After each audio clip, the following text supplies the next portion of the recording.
We are delighted to have had Julie Wood appointed as our first ever female CEO here in North America, which we're all really delighted about.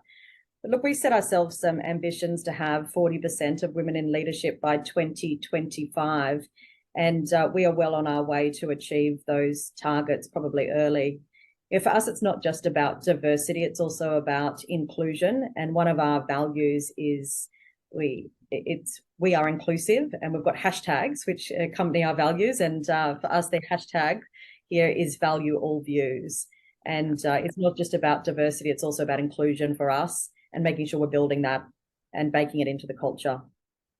And has there been any specific initiatives in order to really help that? So to really enable women within certain parts of the business to be able to climb the career ladder there at QBE, and because that's an incredible stat compared to a lot of traditional insurance carriers. That 40% goal that you're looking to work towards.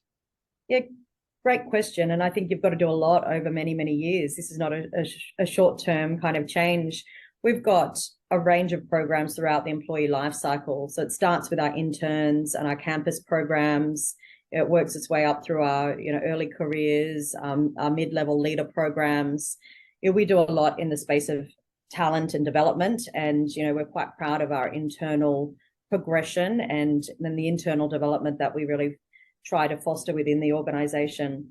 We've got programs, we were talking about the crop business earlier. We've got a Women in Agriculture program, which gets huge amount of passion around.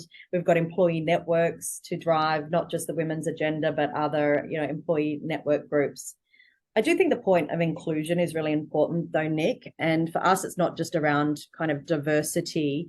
We're also holding ourselves to account, and we have actually put in place a belonging target whereby we really want to make sure that we've got less than 5% variation in people's sense of belonging, no matter what part of the business they come from, or their gender, race, ethnicity, disability status, and other dimensions. So for us, it's really driving that inclusive culture at the same time as the diversity element.